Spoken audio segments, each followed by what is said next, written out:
Hello, everyone, and welcome to episode 126 of Radio Gore-buds. I'm your host this week. With me, as always, is my incredibly charismatic co-host, Sarah. How are you doing? Yeah, good. There you go. That's that charisma shining through as always, Sarah. Oozing through. Yeah. Oh, I'm knackered, mate. Always you should knackered. not have set the bar that high. This is going to be I'm tough. just paying you back. You did that to me a couple of episodes ago. That's true. That's true. That's mean, but true. I mean, I didn't take do it it. vindictively, but anyway.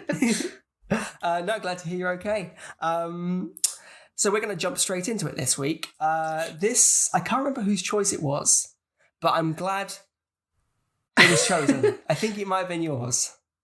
I think it's one that both of us talked about a couple of years ago, and it is another one that got put on the back burner. And I was trying to schedule in shows for the next 6 months, and I was just looking at the letterbox list and going, that's been on there for far too long. Let's knock it off. Cool. So here we are. Very interesting story. I'm glad we're boring talking myself. about it. As you guys have, I'm sure, realised by now, because you clicked on this episode, we are covering, this week, 2007's The Mist.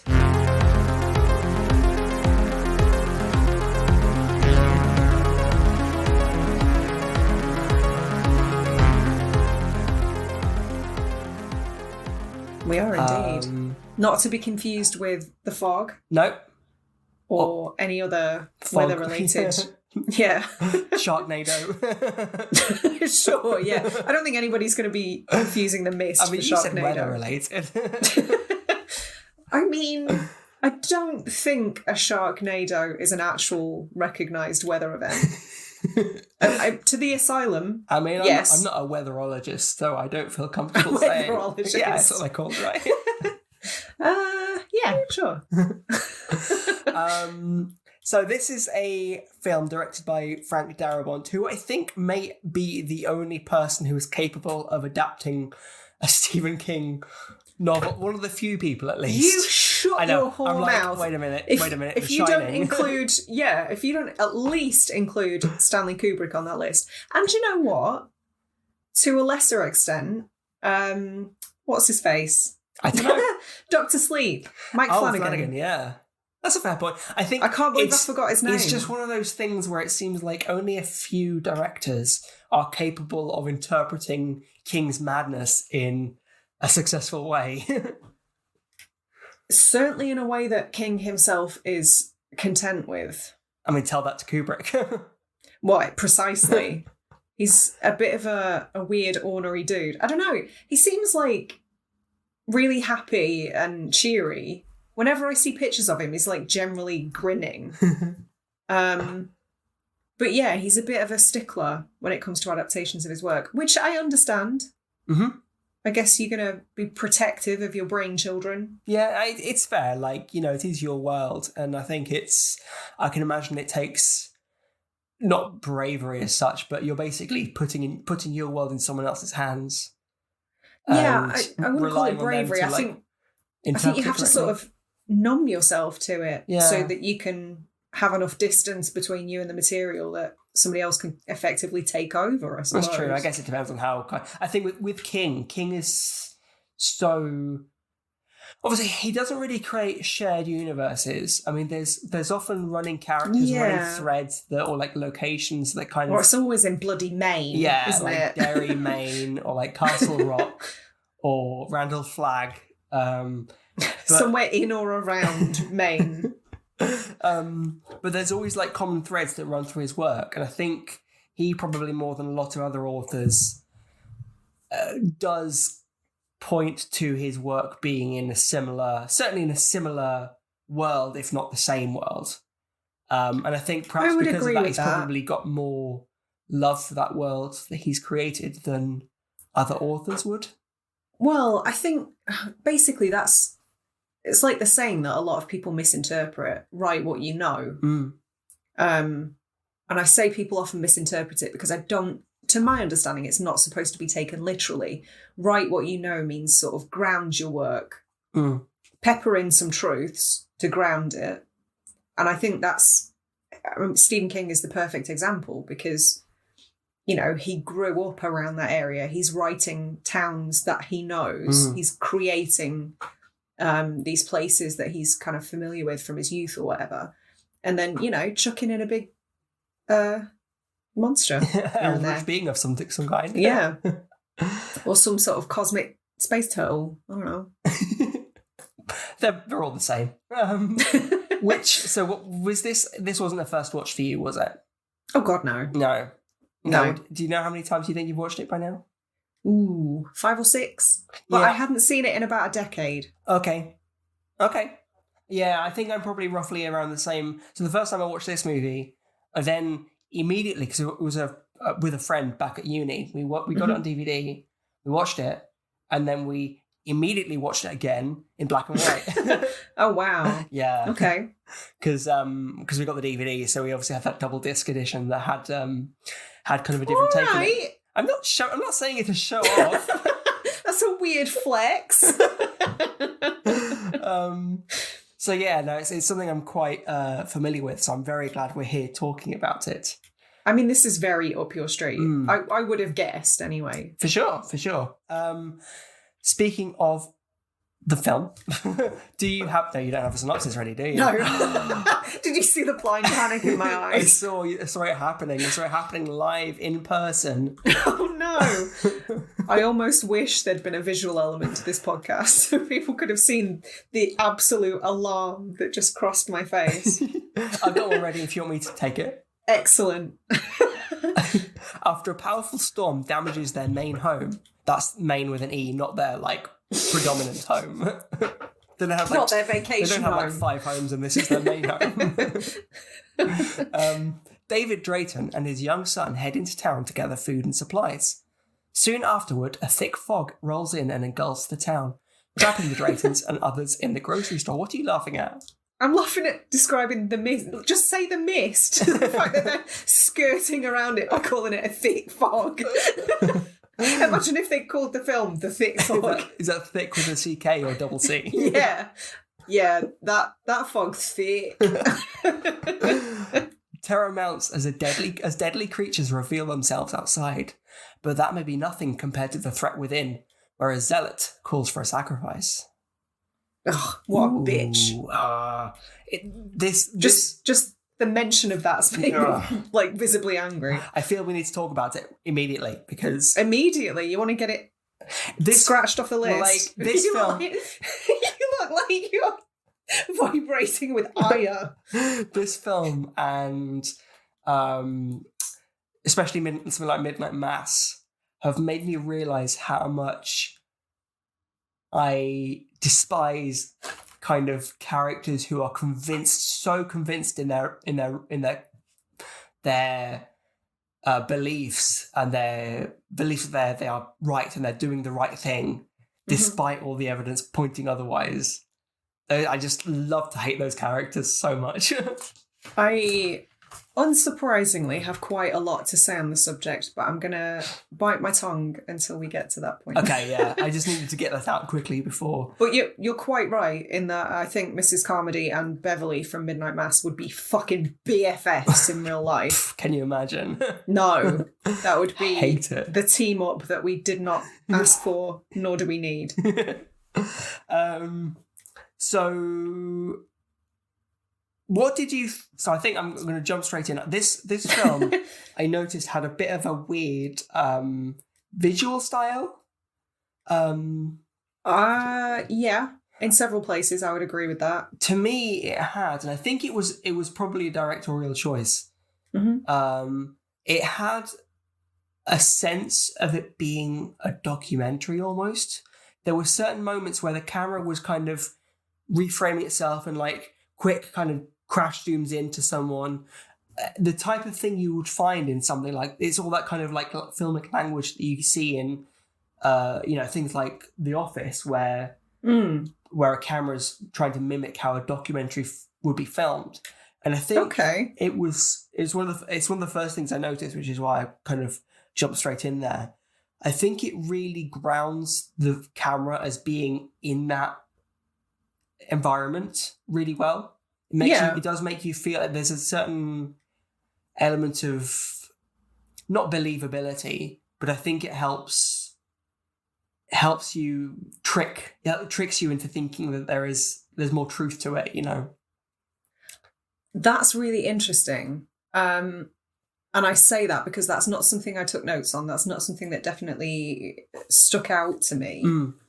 So in a sense, I guess it was done really well in that I didn't think it was noteworthy. Okay, that's really interesting though. Yeah, well, it's not something you find, like big crash zooms were pretty common in like 70s and 80s, kind of particularly like slasher movies and stuff. They've kind of fallen out of favour now.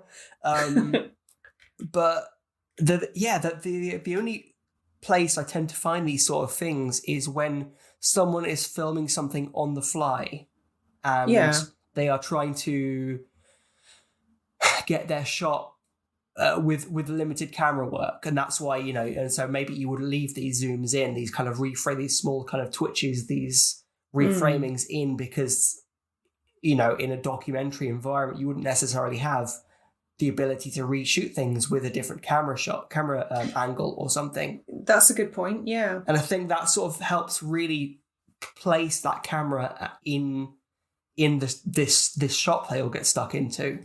Yeah, I mean, it has to be a choice that they put some thought into, because I guess it's the best way of doing kind of almost first person camera work without actually having to be first person. Yeah, it sort of puts you amongst the action and makes it seem like that sort of dynamic camera work makes it seem more frenetic, like you're there, you're experiencing. Yeah, like it's someone's eyes literally flicking and focusing on someone, and yes, it's a really cool way of making it more immersive, for sure. Because we, as you know, as kind of like in our biology, we don't slowly look around. Yeah, like our eyes do flick. I can't remember whether there's a specific term for it, but our eyes do flick from point to point to point to point, even if you're scanning across a landscape or something. And I think that sort of thing really, like you say, it really grounds it in the world. So yeah, that was kind of one of the first interesting things I picked up on when I was watching this film. That's really interesting. I'll be honest, I'm not very well versed in Frank Darabont's work. Okay. So I wonder if that's something he's known for. Yeah, I mean, I gave The Walking Dead a shot and lost interest. Do you know what? The Walking Dead was only any good in season 1. There was got to a point where I was like, I'm not sure I care about this anymore. I know that's a hot take that some people are going to be big mad at me for, but Frank Darabont was the talent. Well, and Greg Nicotero, obviously, but, you know, behind, not behind the camera directly. Let the man do his effects work, play to his strengths. Yeah, for sure. That's what I'm going to say. For sure. But there are many connections to The Walking Dead. There are, aren't there? You can tell he's one of those directors that enjoys working with actors and tries to kind of like rope them into different projects he's got going on. I'm always endlessly intrigued by how much involvement the director has in the casting process. Because obviously there are, like, a casting director is a job in its own right. And the director isn't always present. Sometimes, you know, these things are filmed or whatever. So it's really interesting. I'm guessing he's far more hands-on. I think so. Like I'd heard that Thomas Jane was actually first picked to play Rick in The Walking Dead.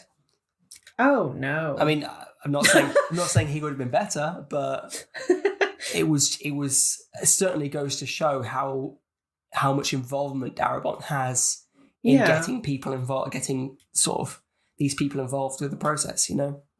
That's really cool, yeah, because I spotted 4 actors that are involved in The Walking Dead. How many did you spot? Because I don't know if that's like an exhaustive list. There may be more. So it's been a long time since I've watched it. Okay. Definitely, is it Laurie? Laurie Holden. Yeah. She was Andrea, I believe. And now I'm frantically trying to remember the other actors. Who are the other you picked up on? Jeffrey DeMunn was Dale. Mm-hmm. Melissa McBride. Yes, obviously Carol. Yes, that was who I was thinking of. And a lesser obvious one, Sam Witwer. Yes, I know him from Battlestar Galactica. I know him from Battlestar. He was also the vampire in the Canadian version of Being Human, which I watched for far longer than I should have done. But yeah, I had forgotten that he was in The Walking Dead until I was talking to my friend about The Mist today, trying to sort of finalise my notes. And I stumbled across an article that talked about how he should have had a much larger role, because obviously, spoilers if you haven't seen The Walking Dead, he's in a really thankless role as a zombie in a tank that Rick ends up in. And I remember watching it thinking, I know him. That's a really weird role for somebody I recognise. Like, that could have been anyone. But apparently he was supposed to have a slightly larger role and be part of an entire flashback episode in season 2. But when Frank Darabont had his kerfuffle, shall we call it, with AMC, and they parted ways, that all fell through. That's a shame. It is. I would have really been keen to see what The Walking Dead became if it had stayed in Darabont's hands. I mean, there'd probably be fewer tigers, you would hope. You would hope. Yeah, who knows? And I've never read the graphic novels, so I can't comment on whether tigers exist in them. There is a tiger in the graphic novel. If I remember rightly, there is a tiger in the graphic novel. But the thing is, the graphic novel is a graphic novel. You can't... I'm getting on my soapbox again. Oh, God. I apologise. And I'm also getting on a tangent. Wouldn't be Radio Gore-buds without tangents. This is true. I don't think you can kind of create a world like The Walking Dead that is so grounded in our reality. They've just thrown zombies into the mix. It's our reality, but it's an apocalypse. And then all of a sudden there's a fucking tiger, a domesticated tiger that this guy... Oh, what? No. You either make it grounded and abandon the comic book elements that worked because they were in a comic book, or go all out and make it ridiculous from day one. Yeah, I can see that. It was too much of a... It felt like a Fonzie jump in the shark moment for me. Yeah, that's fair. That's fair. In fairness, I think I mentally checked out of The Walking Dead long before that. I'm still watching it, but I'm just really? You hate watching it? I absolutely hate watching it because I'm a completionist and there's about 8 episodes till the end. Okay, I'll forgive you 8 episodes, but if there was like entire seasons to go, I'd probably... Oh God, no. It finishes this year, and I generally wait until there's enough of them that I can just stick it on as background noise. Yeah, that's fair. That's how I'm getting through it at this point. I think back to the film. Oh God. So I'm sorry, Sarah. I'm sorry we're talking about the film that we've got this episode on. Fine, be topical. See if I care. I think some directors know how to handle an ensemble cast and some don't. Okay. It's one thing I noticed with kind of the first iteration of maybe the Suicide Squad, maybe, or Suicide Squad, not the Suicide, but with this one, actually, that's a really good example because who was it who did Suicide Squad? Was it Goya? I think so. Well, so I may be wrong, but so that's an example of somebody who doesn't know how to control an ensemble cast. James Gunn, however, exactly, perfect example. So but one touch I really appreciated in this because it jumps straight into the action pretty quickly. Like we have the setup, we meet the neighbor, played by Andre Braugher. What the fuck? Him from Brooklyn Nine-Nine. I didn't know who the fuck he was when I watched The Mist the last time. And obviously Brooklyn Nine-Nine has happened since, so that was quite an eye-opener for me. It's so weird, isn't it, how like some films just recontextualise certain actors and... Very different role for him. It was David Ayer, by the way, who directed David Ayer. He was David somebody. I mean, Goya's pretty close. But and then we basically end up in this shop, in this like little mini mart, and they do a really neat job of making you very aware very quickly who the main players are going to be in this film, because from the moment kind of Thomas Jane's character walks in, whose name I've literally just read out but completely forgotten. Blandy McBlanderson. David Drayton. From the minute David walks in. He's so boring. He's so forgettable. I will say, however, Thomas Jane in this film is an absolute dilf. Yeah. In this film, maybe The Punisher. But certainly not Arrested Development. I can't even remember who he was in. He played himself. He played actor Tom Jane. You know? I love that. Is so perfect. You're like, he's so bland, and I'm like, who was he in there? And you're like, he's literally playing himself. That couldn't have gone any better unless we planned it. But they, from the moment he walks in, within minutes, he's spoken to all the main players in that cast. Yeah. He's spoken to Ollie. He's spoken to Ollie. I love Ollie. Ollie has my This heart. is the first film in which I saw Toby Jones in. And again, one of those films that just like recontextualize, like I'd never seen him before, and then all of a sudden he's in like Marvel and all these other films. Captain America. Captain America. Of course. I always forget he's in that. And he's then I'm like, oh wait. He's in an excellent Peter Strickland film called Barbarian Sound Studio. Oh, that's been on my list. I haven't seen it yet, but I really want to. I don't know if you would dig it that much. Okay. It's very Giallo influenced. Oh, so interesting. It's I think right in my wheelhouse. It's about like a Foley studio, isn't it? Basically, yeah. He does sound work for kind of low budget horror movies. Yeah. It's really interesting. It's very experimental and like non-linear, but it's cool. Okay, neat. And he's great.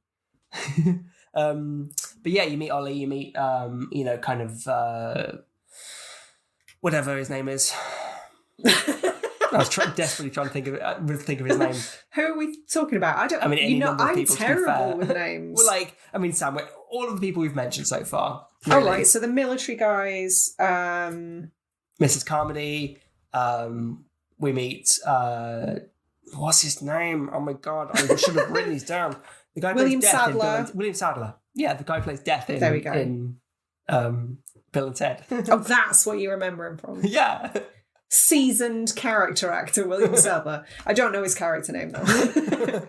But it's just such a perfect way because there's such a bunch of people in this shop, and it's very easy to kind of get lost in who these characters are, but because they do give these small interactions just in that first opening moment of him walking into the shop, you get a sense of these main players in the rest of the film.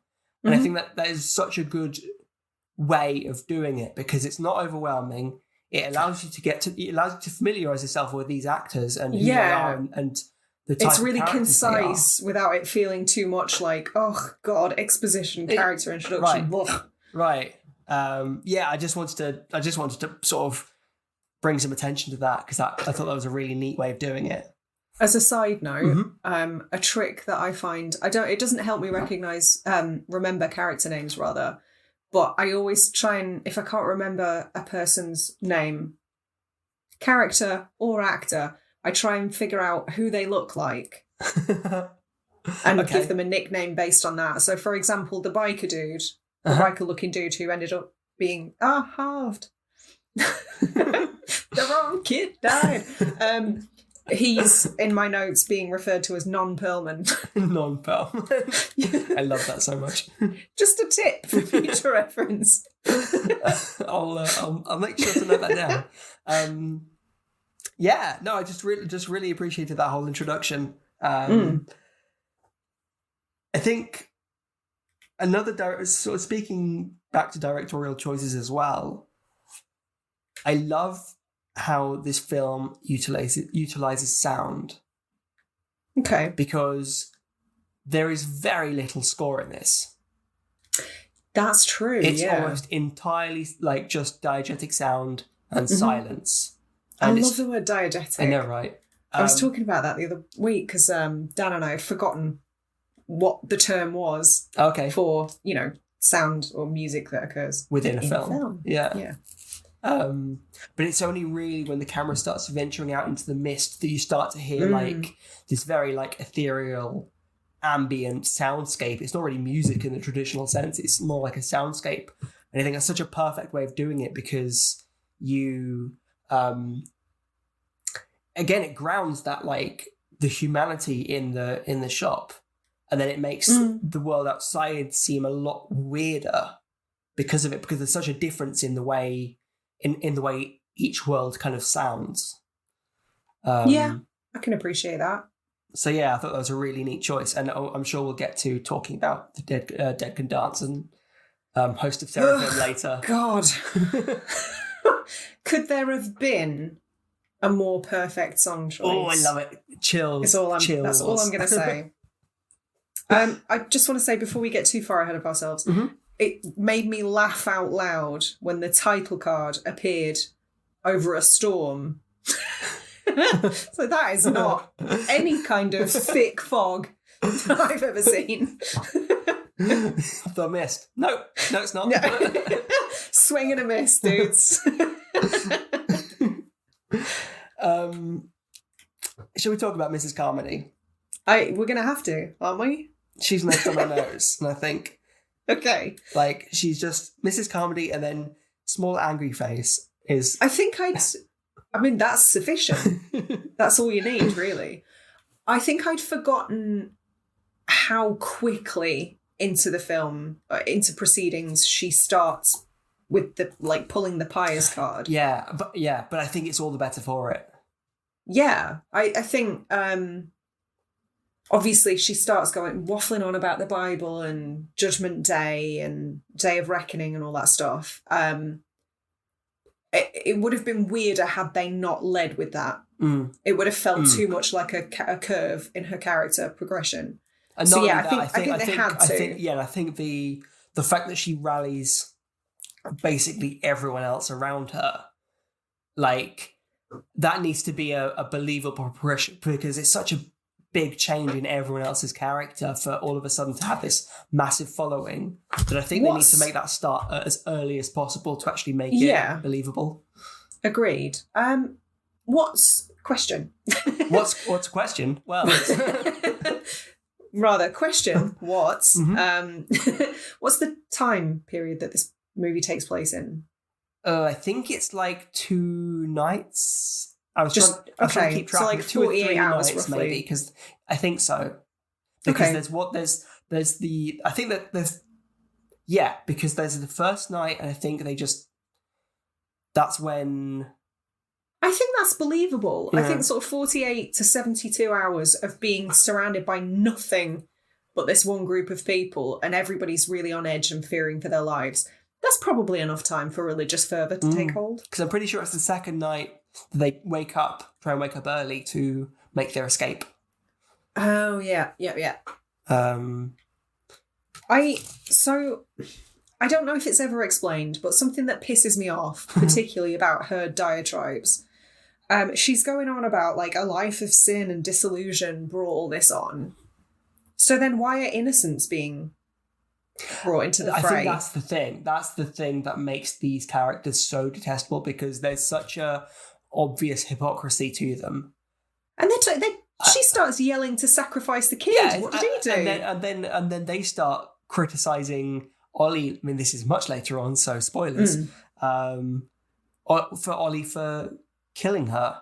Like, they're like, murderer. Like, well, I'm sorry, but... Yeah, that huge hulking butcher dude just straight up shanked a man. How is that any different? Yeah. I think that's but it's okay. This is it. This is how, like, God knows how many wars started, throughout history. It's just like, well, no, God told me to. I'm doing it for God, so it's fine. Right. I get a pass because I'm on the side of right. And that's the thing that I think these sort of like very like evangelical characters you can't really reason with. Yeah. Oh, it's impossible because this sort of human being will apply and twist scripture to fit just about any narrative they want. And obviously humans are kind of like weak. We're desperate to ascribe meaning to things when there is no meaning. But we're desperate, we can't just be adrift in the universe and none of it means anything. We have to find meaning. So that's how so many people end up turning to religion. And then you've got this thing to tell you how to live. Yeah. So it removes the pressure from you. It gives you a set of moral guidelines, whether or not that's correct. It's just sort of, this is going to sound awful. It's kind of like life in easy mode because you've got immediate guidance for everything. You've got something to fall back on. Oh, this bad thing happened. God did it. Oh, this good thing happened. Praise God. Yeah. It's so nonsensical to me that I can't wrap my head around it. No, I can see the appeal. Yeah, that's the thing. I can see why it will offer comfort because it mitigates the bad stuff because you're like, oh, there must be some sort of reason for this to happen. Yeah. And it reinforces the good stuff. Yeah. Like the number of times I've heard my mum say, God never sends you enough that you sends you more than you can deal with. Which I love her for because I think she's trying in her own way trying to make me feel better when times are tough. That is quite a motivational thing because regardless of the whole God aspect, the takeaway is that whatever this is, I can handle this. Yeah. Because yes, she's bringing religion into it, but that's the takeaway message, and I can see how that would be inspiring. Yeah, absolutely, and I can see why people lean on it 100%, which is why I think it's so dangerous. Well, when David and his kind of crew start venturing out to the pharmacy next door, literally helping the sick. Let's not forget they're going to the pharmacy to get medication to help the sick. That's what they're doing. The guy's literally infection is taking over him. He's dying, and they get criticized for it. Yeah, because they're not doing it in the name of God. For their hubris of thinking that they'll be fine. I'm like, oh my God. There's just jokes on you, Americans. All supermarkets in the UK have a pharmacy in them. That is very true. We'd be fine. Yeah. Problem solved. But massive props to Marsha Gay Harden for that role because she knocks out the park. There are moments where it feels a little bit like she's going too big with it, and then somehow she steers it and lands the plane perfectly. And I think the best example is that scene where I think her and Laurie Holden's character are just coming out of the bathroom. Yeah. And she has that one-on-one. And I can't remember what she says specifically, but she spits out this awful sentence with such vitriol. It's something like, if I wanted a friend like you, I would squat down and shit one out. That's it. The most vile thing she could have said. Just the way she said it. I felt that in my bones. There was so much disgust there. Yeah, and again, absolutely. That's the hypocrisy, right? She's a Christian woman. She's a Christian woman who should extend... but I think that's the thing. And they raise this in the film itself. She is so Old Testament with her belief. It's very fire and brimstone, very, very all sinners are going straight to hell, go to hell. Hell sounds lovely. There's no forgiveness there. There's no love in the kind of more New Testament sense. But you can't separate the Bible. This is it. It's hypocritical is the only word for it, and this is what winds me up about characters and people in the real world that are like that, because you can't sort of you can't assign yourself the title of godly. She says at various points, use me as your vessel, I'm speaking, let me speak on your behalf. I think that's one of the first things we hear her say when she's sort of praying by herself. and she's kind of saying, you know, let me be your vessel, let me tell them your word. Which is, to my mind, what an insane person says. Like, you're asking to be the avatar of some mythical sky daddy. Sorry, what? To the asylum with thee. Carry on. One thing I will say, if somebody started proselytizing at me during a Lovecraftian event, it would not have taken me as long as it did for these people to shoot her. Not even close. I would have taken that bitch out on the first night. I remember first time I watched this, I watched it with a friend, and we literally cheered when Irene clocked her with a can of peas. Oh my God, Irene! I love her. Yes.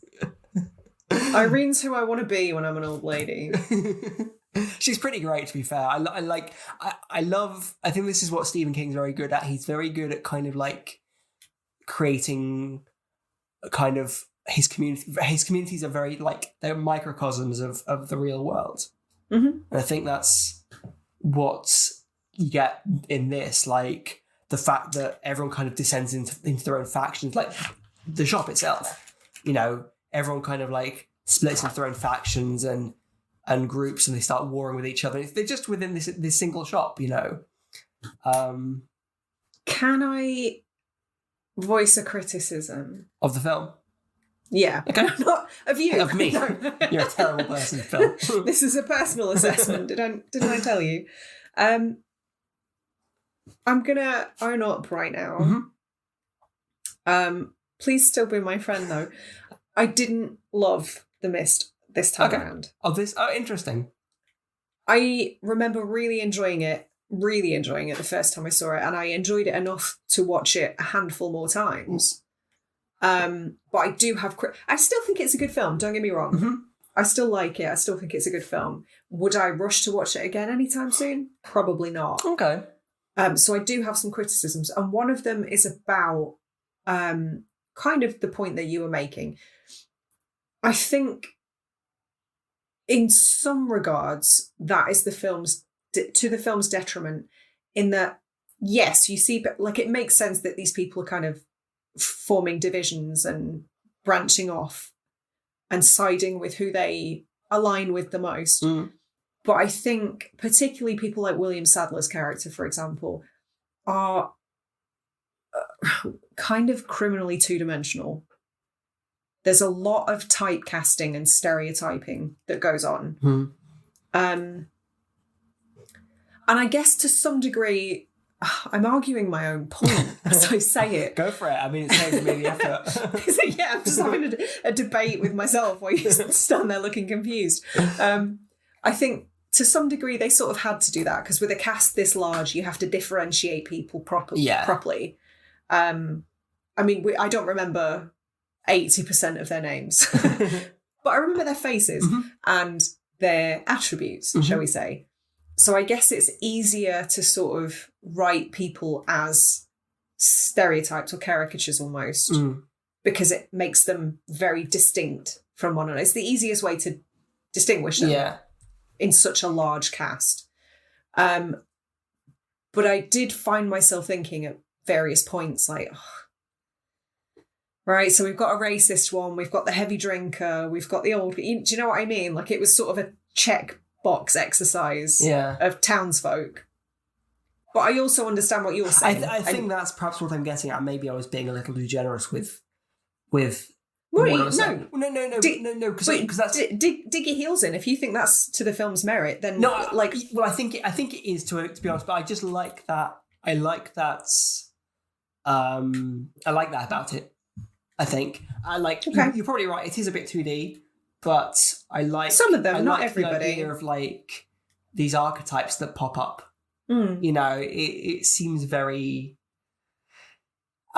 comforting. Is a weird thing to say, but I like kind of like having these archetypes that you can recognize in sort of films. I think that's fair. I think that can be comforting. I don't know if that makes it. That perhaps does a lot of heavy lifting, though, because if you know, like, oh, she's the religious zealot, then you can kind of like get on board with where the film's going with it, because you kind of already suspect what'll happen. Yeah, to some degree. And I think I don't have an issue with the script. I think the script is actually relatively strong throughout. I think it is just some of the characterization I would have liked to be perhaps a bit more nuanced. I think that's fair. I think I'm really splitting hairs here. Like there aren't many sort of serious criticisms that I can levy at the film. No, I think it's a fair point to raise. I think that points at a different set of opinions, because I actually agree with it. I think you're right in saying that, but I quite like that about it. So yeah. In terms of who would you be? Tag yourself. I'm the guy who falls over and sets everything on fire. I would also be him. Like in my dream world, I would be Toby Jones. Right. I was going to say, like, yeah, sure, like helpful secret badass. That's me all over. Some real like MVP energy, but no, I'm the guy that dies from burns. Yeah. No, I'd be like, what's his face from American Pie? Oh, the Shermanator. Yeah. Like, sure, I'll go to his outside. death. And then, first death. Oh, bless him. Do you know, is it weird? It speaks to how our teen film language diverges, because I know him from Can't Hardly Wait. Oh, okay. I think he's like credited as Klepto Kid. He's just in the background of most scenes stealing things. Amazing. It's really weird. Yeah, that's hilarious. Actually, it's a good commitment to the gag. It is, yeah. I quite like that. It's a good time to be talking about it, actually, because American Pie? Sure, let's just switch films. No, that particular scene, because this is the first time in which we genuinely see what's going down outside. Yeah, I hate it. We see a big old tentacle come in. Do you know what occurred to me? And a note that I made that made me hate myself and want to bleach my brain. There's definitely a hentai porn parody of this film, isn't there? Can you bleach my brain as well when you're there? If I had to have that, if I had to endure that thought, you better believe I'm going to share it. It was your own thoughts, Sarah. I know, and I'm going to burden you lot with it too. Sharing is caring. This is like a really naff version of The Ring, where everyone's cursed with the idea of the missed hentai. Yeah, I think that this is perhaps one of the main things I want to criticize about the film, because the CGI is ropey. It is so bad. I was shocked at how bad it looked. And it really pisses me off, because the gore effects, the practical effects are really good. And Kel Surprise have aged brilliantly. And I think the CGI really lets it down. Does it look any better in black and white? I don't remember. I was actually kind of hoping, because I know you were kind of umming and ahhing over watching it in black and white, and I was kind of hoping you would. I am a mere pauper who could not afford the swanky edition that you had. So I've just got the bog standard one with the colour version. I didn't realise that. I tried to find the black and white version online, but I couldn't find it streaming anywhere. I think it did, but I think that makes sense, because obviously the more... I mean, it's quite a common trick in kind of CGI. It's basically, the more you degrade the way a film looks, the more information you take out of it. Well, that's why I was asking, primarily, because I wondered if black and white would hide some of the sins. Yeah, basically. well, because a lot of, when it comes to doing CGI, there's a whole bunch of different things going on. You've got your modelers, the people who actually create the models, then they're rigged up for the motion, then the animators take the rig and then animate it. then the compositors take the animation and put it into the footage. Like, that's a really brief overview. There's more to, I mean, there's texture artists as well and stuff to actually apply the textures to the... You mean they didn't do this in MS Paint? So it's one of those things, like, I think CGI is because there's so many moving parts and so many people involved, it's often quite difficult to pinpoint exactly where the ball was dropped.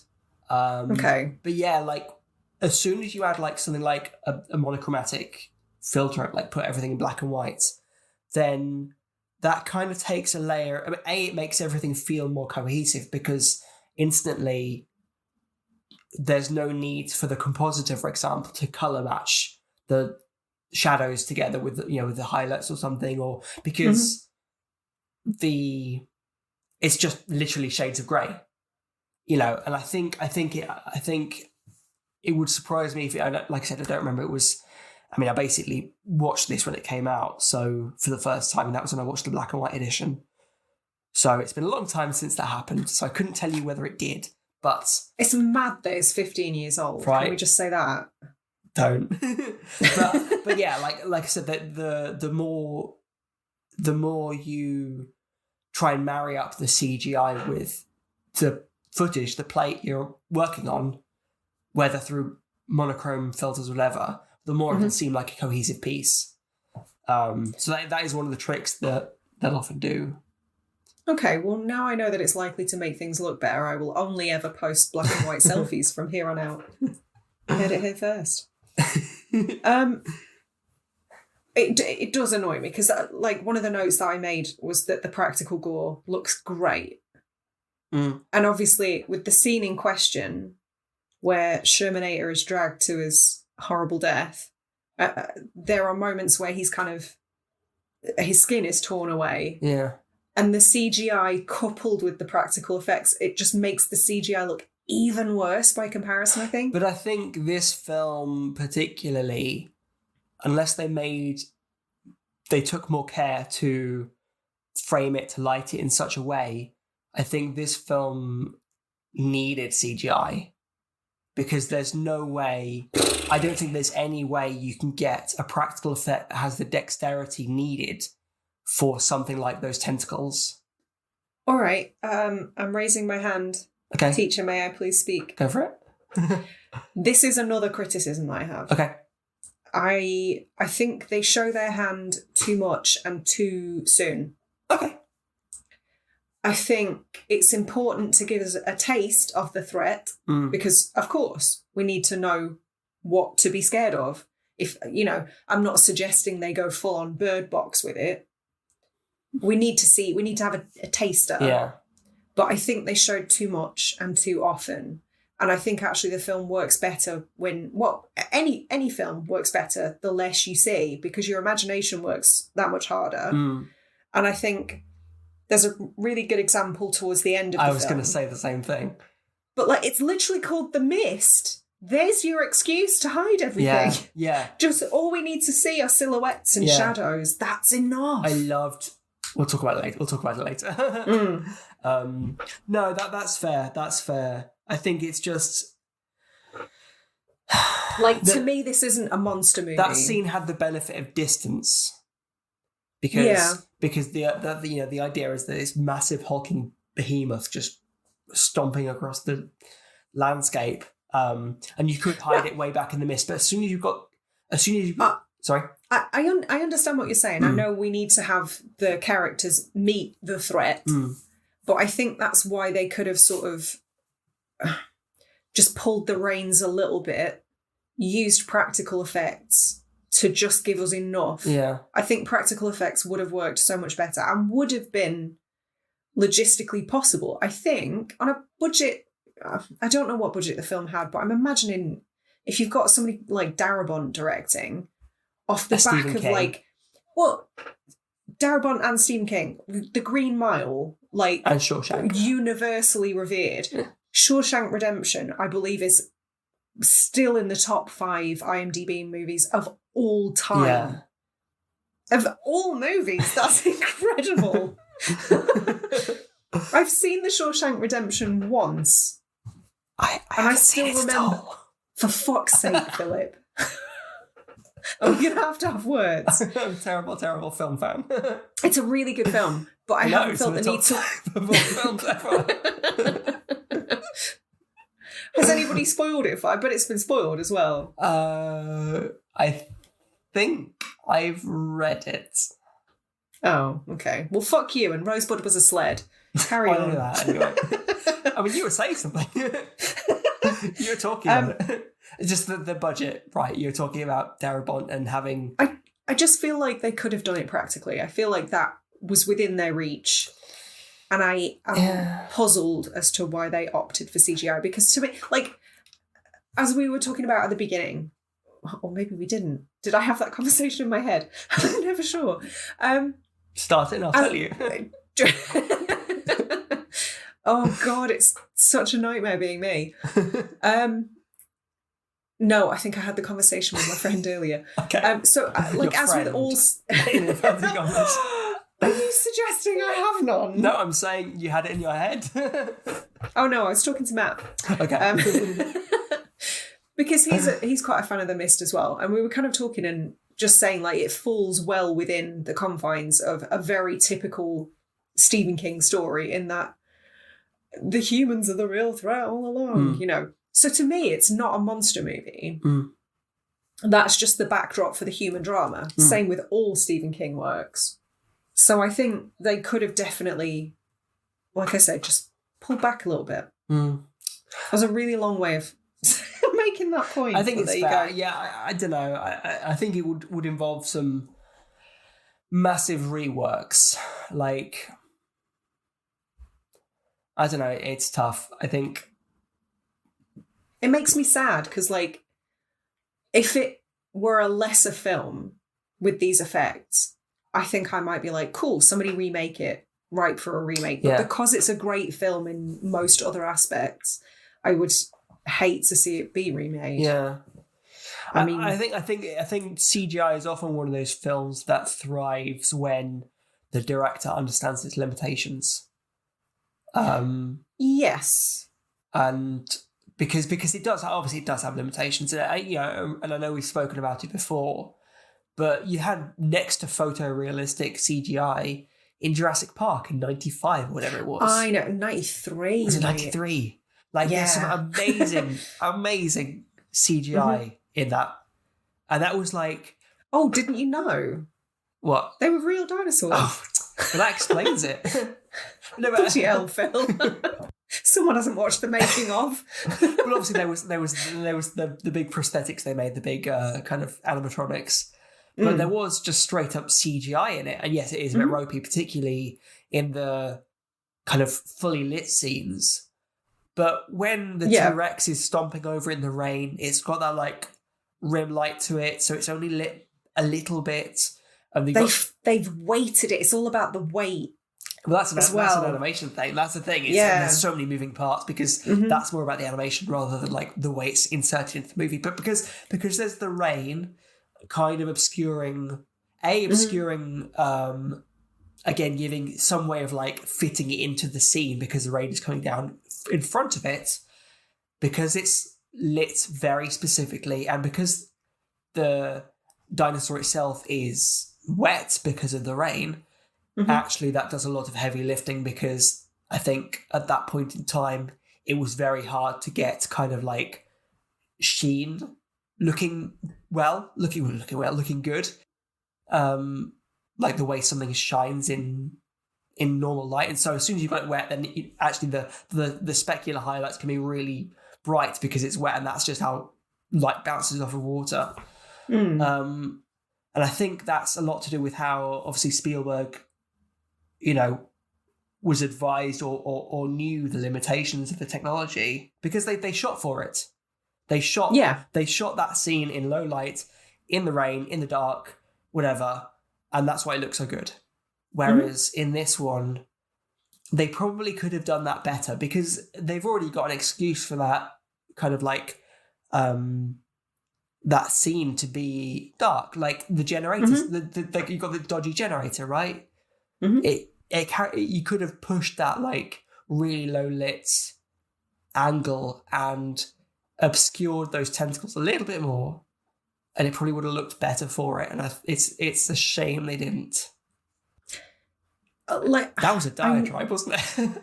I was enjoying it. I was smirking at you, proper nerding out there. I know. I'm like, yeah, listen to me having watched a Corridor Crew video on YouTube once. But it's interesting that you say that, because I realised that this film is 15 years old, but obviously Jurassic Park is 30. Yeah. But there are really good examples like on YouTube. And this is a bit out of left field. But there's a channel called Owl Kitty. Okay. And it's just this guy like CGIing his cat into famous movie scenes. Yes, I've seen the Titanic one. Yeah. And it looks great. If some dude can do that with his cat, what is the excuse in this film? Do you know what I mean? It's the thing is, I mean, it's a wonder films are ever successful because it's such. Oh, I know, like so many things have to line up. I get it. And like just the amount of people involved. Yeah. You know, it's and crazy. It makes me feel like a dick for like criticizing so much because it's a feat. Yeah, exactly. To get a film made. Like if it's one dude on his computer, then he has creative control across the entire board. And he's also dealing with a cat. Do you know how temperamental they are? I mean, there's some guy who's made this whole like world in Blender, which is like a free open source 3D rendering software you can get. I've used Blender for work. Like, it's bonkers what he's done. And it looks amazing. There's proper compositing, like people composited into it. And it looks amazing. And like, you worked on that all yourself, but it's because it, you know, I think part of the reason was because it was all him. He was able to create, like, maintain creative control and do everything himself. And he, you know, there was no kind of balls dropped anywhere. And I think that's the thing. As soon as you get more people in, then there's more chances for things to fall apart somehow, you know? Yeah, I can appreciate that. You've all got to be on the same page creatively. Yeah. But yeah, I used Blender for a day and I made a circle. Nice. It's no joke. That's a really hard program to work with. They have updated it recently with a better UI, which is something at least. But I mean, the bonk, like I said, it's just, you look at the stuff that Blender can create. It's amazing. You could do better mist creatures in Blender for sure. In probably less time than it took these people to come up with the CGI.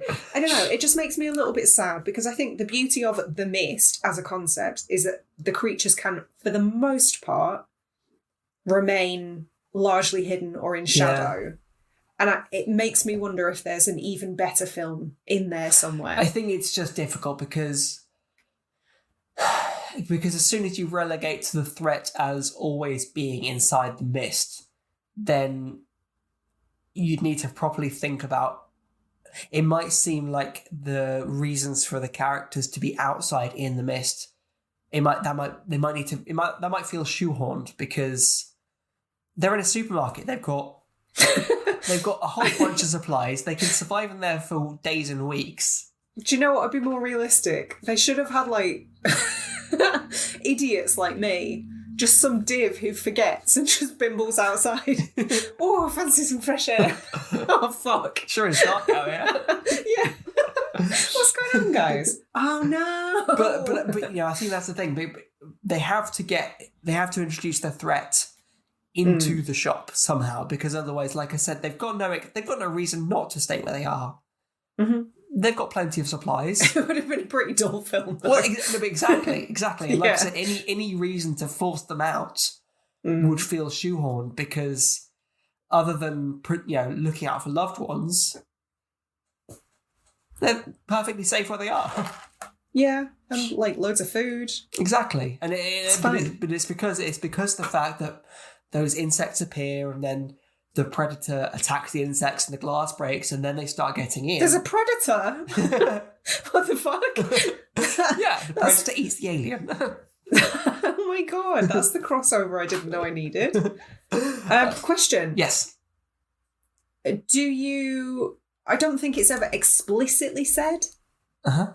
Where did the creatures come from? Because obviously there's very distinct pointers that the military are involved, because the one guy's like apologizing and then you get the impression that a couple of them killed themselves. Yeah, well, they did. Presumably out of guilt. You saw them hanging from the pipes.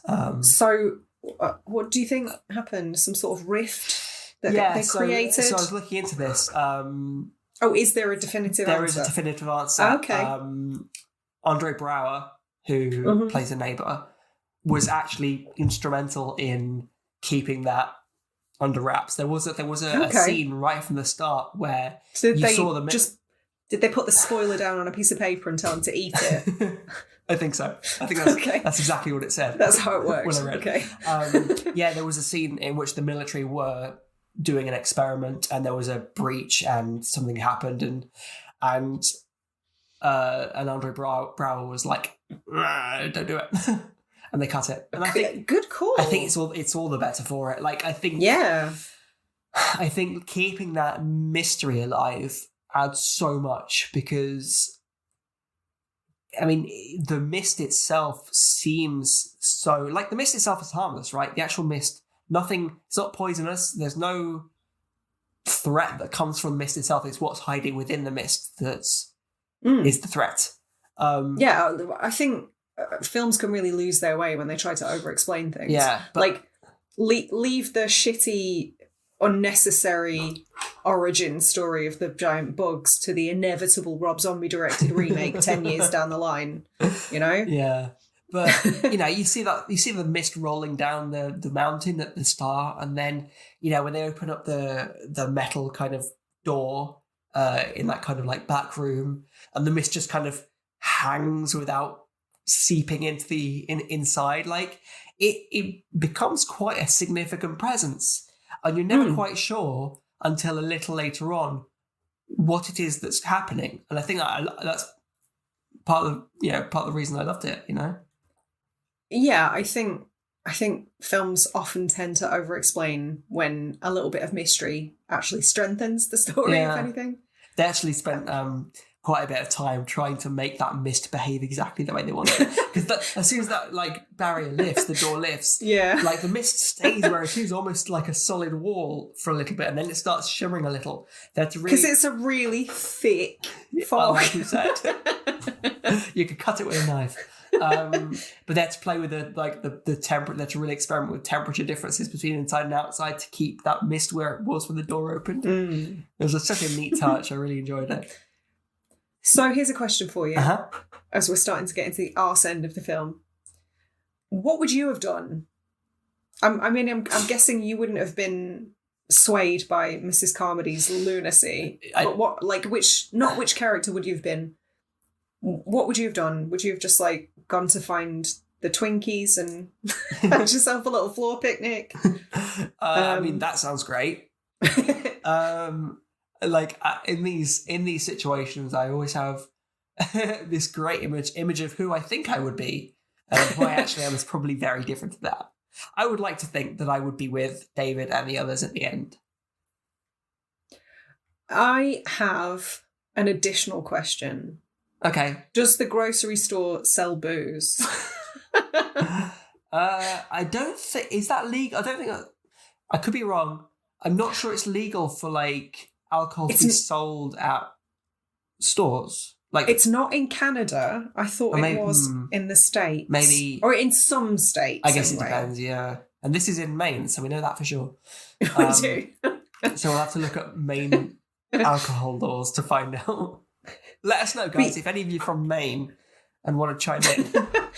But I did think it was funny. I think it was William Sadler's character who's drinking from his own stash, perhaps, and somebody's just "Oh, you're drinking?" And I was just sat there going, "Yes, that's the only appropriate response. Anytime it's sensible to drink, it's in the middle of the alien apocalypse. Sit back and get zooted. What better time? Come on." One thing I love about this film is, I don't know, there's been plenty of situations in which I've started a sentence like that today, is how they treat the mist and the aliens within the mist. Because every so often, there are these small moments of reverence almost. It's it's not just, when the insects kind of land on the glass pane. They're not... Do you think it's reverence or just shock? No, I think it's like it, but just it. I think it's with reverence. It's that's how I felt about it. I think it was partly with the way it was acted, but also just the sound effects that were going on around it. Because the same thing happened with that 6-legged monstrosity at the end. It just felt like they were just awestruck by it. I mean, you kind of would be, right? Yeah, I mean, but they weren't scared, is what I'm saying. I think reverence might be a bit of an iffy word, but they just... I guess so. So they were what just do you so, think, like the blogs... Sorry? Like the creatures have some sort of influence on them? Oh, no, just... I wouldn't necessarily go that far, but it just... Okay. I loved that it wasn't like... They just had these quiet moments where... I mean, you would be intrigued though, right? It's like discovering a new species. You'd be fascinated. Oh, for sure. But I think that's the thing. Like, you could have had a film where they're like, oh, insects are against the window, let's run to the back of the shop. But most of the characters were just there, just looking and, like, trying to interact a little. Like, Ollie was tapping the glass to see if... Oh, yeah. Like, humans are well nosy. But I just love it. I love it because I think it just... that coupled with this like ethereal soundscape. Again, I think that the music probably plays because they do have the music over these particular moments. It just creates such a like an ethereal quality to it, and I really enjoyed that. I think that sort of grounds it a little bit more though, because some people would be screaming around in blind panic, sure. But humans are, by our very nature, a very curious species. Yeah. And it often gets us killed. So, there would be people stopping to look at the giant thing before it squished them. But 100%. I guess it's the fact that the film took the time to get the audience on board as well. It wasn't like two people were just at the window looking at the aliens and everyone else was like, no, you'll get yourself killed. It was just everyone in that store practically was there up front looking in awe at these insects. And the music, like I said, the music was in the background and it was just quiet. It was just a really quiet moment in, quite a film that actually ramps up the tension pretty quickly. Surprisingly fast moving otherwise, yeah. For saying it's a 2-hour film as well, like a 2-ish hour film. Yeah, do you know what? It doesn't feel like a 2-hour film. I'll give it that. Yeah. For sure. I just love it. It's just something that really, really jumped out at me, So, let's talk about the ending, shall we? Yeah, let's do it. Who's going to start? Because I feel like yours is going to be far more sympathetic of a take. I don't know if you probably, I think it's one of those things where, like, I don't know if you've heard, like, I'm sure everyone who's watched this film has heard, but that it wasn't the written ending. It wasn't the written ending. Yeah. Stephen King, funnily enough, did imagine this ending, this specific ending, but it was like internal narration where David was going through what he could do, and instead, I think the film ended more optimistically. Whereas Darabont was like, you know what, let's do that instead. Good man. For sure. Like, yeah. Do you want to know my hot take? Go on. I've been talking. It's only a sad ending if you like children. You're not a fan of Nathan Campbell? I really like this ending. Yeah. I think it's so fucking memorable.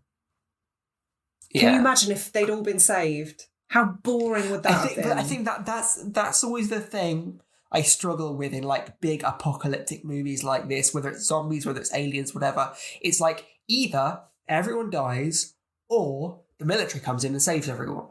Mm-hmm. Like it feels like those are the only two options that happen ever. Mm-hmm. And I think because this film is like, actually, no.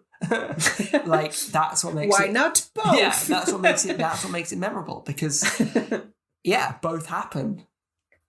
I think Darabont had brass balls to change Stephen King. Like Stephen King is held in such high regard. Yeah. I think he's got brass balls to change the written ending.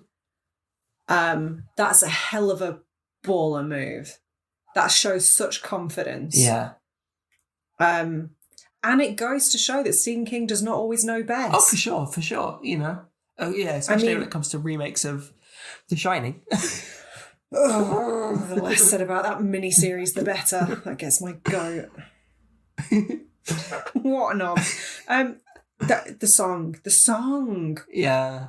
Does a more haunting piece of music exist? I think that's again, that ties into, because it's such a... It's otherworldly. It is, but again, it sounds almost like a religious chant. Oh, literally, I was just about to say it also sounds quite hymnal. And that's part of the reason why I think I did jump to the word reverence. And I think actually the point in which I wrote down reverence was during that particular scene. I think that perhaps influenced my opinion of everything else prior to that.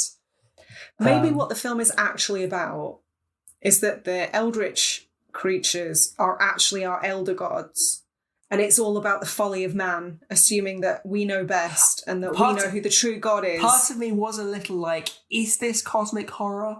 Because again, I think it can be. We've talked about it before, but like cosmic horror, like, and Lovecraftian horror does tend to deal with obviously humanity coming into contact with higher beings and then basically being driven mad because they've realised the incomprehensibility and insignificance of humanity's place in the world or in the universe. We're a speck. Yeah. And I'm a bit like yes, they've got these kind of like alien beings that are clearly unlike anything humanity has ever seen. I would class this as cosmic horror. Yeah. Like it doesn't have the psychedelic element, but I think it's bordering on cosmic horror. I think sure. It does nudge that boundary pretty strongly. Mm-hmm. The thought occurred to me because like the whole like aliens from... I mean, I've just been playing Bloodborne recently, so Lovecraft is on my mind. I need to platinum that game. Lovecraft is always on your mind. Do you have any other notes other than I did make a note about, I think that scene in the car is the best acting that Thomas Jane has ever done or will ever do. I love that they chose to have him try and pull the trigger regardless. Like, he knows. Oh, he's just counted absolute the bullets. Desperation. He's counted the bullets. He knows exactly how many there are. Mm-hmm. But despite that, you would, wouldn't you? That's exactly how you would act. And then I don't know, man. I think other people probably would have had the last laugh at my expense, because I think if I'd been him, I'd have just been like, fuck all y'all, and shot myself first. And then they'd have had the last laugh because they'd have all been saved. That's the comedy ending, guys.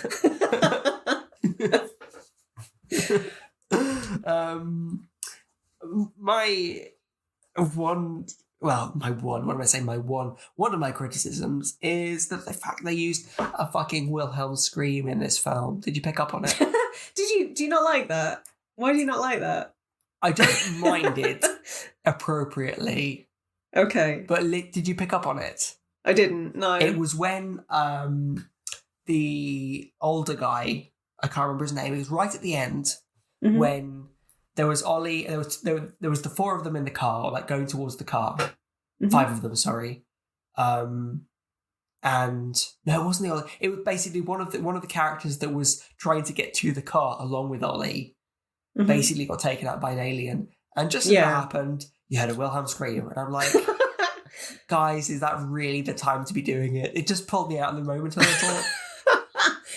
I can appreciate why that's your criticism. Mm. I think the average audience member probably wouldn't twig.